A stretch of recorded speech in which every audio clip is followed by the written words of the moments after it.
Deer এসেছি board question solving সিরিজে তোমাকে ওয়েলকাম জানাচ্ছি।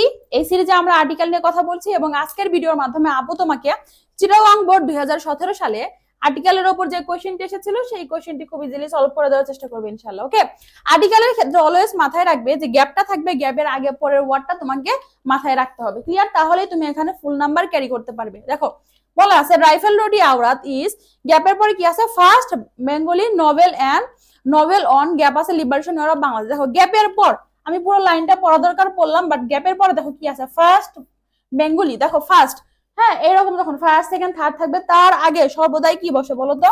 দি বসে। কি বসে? দি বসে। ক্লিয়ার? এরপর দেখো গ্যাপ আছে, গ্যাপের পরে কি আছে? Liberation war of. দেখো নাউন ফ্রেজ চলে আসছে, তাহলে এখানে আমরা কি লিখবো? দি লিখবো। আবার এখানে বাংলাদেশের মুক্তিযুদ্ধকেও নির্দিষ্ট করে বলা আছে, তুমি এখানে কি লিখবে? দি লিখবে। ক্লিয়ার? এরপরে দেখো this unique novel is written by Anwar Pasha. কে লিখছে? আনোয়ার পাশা। সে কে ছিল?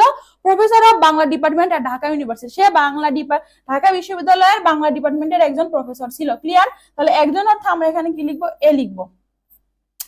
এরপরে দেখো হি রোড দিস, গ্যাপ আছে, হি রোড দিস। একটু খেয়াল করো এখানে কি আছে? গ্যাপের আগে দেখো, গ্যাপের আগে কি আছে? দিস আছে। তাহলে ডেমনস্ট্রেটিভ প্রোনাউন যখন থাকবে তাহলে তারপরে আমরা আর কোনো কি করতে পারবো না? আর্টিকেল বসাতে পারবো না, কারণ this is one kind of article. একসাথে দুইটা আর্টিকেল বসানো যাবে না। ওকে, তাহলে আমরা এখানে কি দিব বলো তো? ক্রস দিব। ক্লিয়ার? এরপরে দেখো কি বলেছে পরের গ্যাপে, shares his dream of, gap আছে নিউ কান্ট্রি। একটু খেয়াল করো, the main characters in this novel is Sudipta Shahin who shares his dream of gap. তারপরে কি আছে? New country. সে হচ্ছে একটি নতুন দেশের আশায় স্বপ্ন দেখতো, একটি নতুন দেশের আশায়। ক্লিয়ার? তাহলে কয়টি নতুন দেশ? একটি নতুন দেশ। দ্যাটস ওয়াই আমরা এখানে কি ব্যবহার করব? এ ব্যবহার করবো। ওকে, এরপরে দেখো কি বলেছে?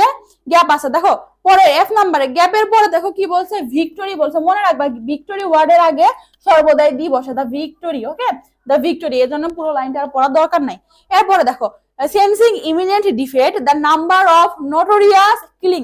ওকে, দেখো দা নাম্বার অফ নোটোরিয়াস অর্থাৎ এখানে কুখ্যাত অর্থে সবাইকে বোঝানো, যারা কুখ্যাত ছিল, একজনকে তো বোঝাচ্ছে না, তাহলে আমরা এখানে কি বলবো? দা নোটোরিয়াস। এখানে আমরা কি বলবো? দা নোটোরিয়াস। ওকে, স্কোয়াড আল বদর পিকড আপ, গ্যাপ আছে, পিকড আপ কাকে পিক করেছিল? তারা নভেলিস্ট আনোয়ার পাশাকে। কাকে? আনোয়ার পাশাকে। নির্দিষ্ট পাচ্ছি না। দেখো যদি আমি বলি আল বদর বাহিনী কাকে ধরে নিয়েছিল? আনোয়ার পাশাকে। কাকে? আনোয়ার পাশাকে, নির্দিষ্ট। ওকে, তাহলে আমরা এখানে কি লিখবো? দি লিখবো। আরেকটা জিনিস একটু খেয়াল করো, বেসিকটা ক্লিয়ার করো। আমরা কি বলতে পারবো যে একজন আনোয়ার পাশাকে ধরে নিয়েছিল? না, আমরা বলবো কি আনোয়ার পাশাকেই ধরে নিয়েছিল। দ্যাটস মিন্স এটা হচ্ছে ক্লিয়ার করছে, তাহলে নির্দিষ্ট করছে, তাহলে এটা কি হবে? দি হবে। ওকে, এরপর আসো অ্যাকর্ডিং টু, দেখো কমা, অ্যাকর্ডিং টু, গ্যাপ আছে বাংলাপিডিয়া। দেখো বাংলাপিডিয়ার মতে, কার মতে? বাংলাপিডিয়ার মতে। উত্তরটা পাচ্ছে একদম নির্দিষ্ট, তাহলে আমরা এখানে দি লিখবো। এরপরে দেখো না গ্যাপটা আছে এখানে কি বলছে? ওয়ার কিলড ডিউরিং, গ্যাপ আছে লিবারেশন ওয়ার অফ বাংলাদেশ। দেখো প্রথম বি নাম্বারের সাথে মিল আছে না? Liberation war of Bangladesh. দেখো নাউন ফ্রেজ চলে আসতেছে, আবার চোখ বন্ধ করে দিয়ে লিখবো, নির্দিষ্ট অর্থ দিয়ে লিখতে পারো। ক্লিয়ার? তোমার যেভাবে বুঝতে সুবিধা হয় তুমি ওইভাবে বুঝবা। ওকে, তাহলে আশা করছি আপু তোমাকে একদম ইজিলি বুঝিয়ে দিতে পেরেছি। তো আমাদের একটি বেসিক ফাউন্ডেশন কোর্স শুরু হতে যাচ্ছে, তোমরা চাইলে আমাদের এই কোর্সে এনরোল করতে পারো। তোমরা যারা এখানে এনরোল হবে বেসিকের যা যা দরকার সব তো তুমি পাচ্ছ, পাশাপাশি ইংলিশ ফার্স্ট পেপার সেকেন্ড পেপারের উপর তোমরা দুটি বই পাচ্ছ। দেখো আমাদের বইটি অলরেডি আমাদের হাতে চলে এসেছে, তো তোমরা এই বইটি পাচ্ছ এবং তোমাদের যা যা দরকার ওকে একদম হচ্ছে তোমার বেসিকটা ক্লিয়ার করার জন্য এসএসসি প্লাস অ্যাডমিশনে তুমি এখান থেকেই নিতে পারবে গুছিয়ে।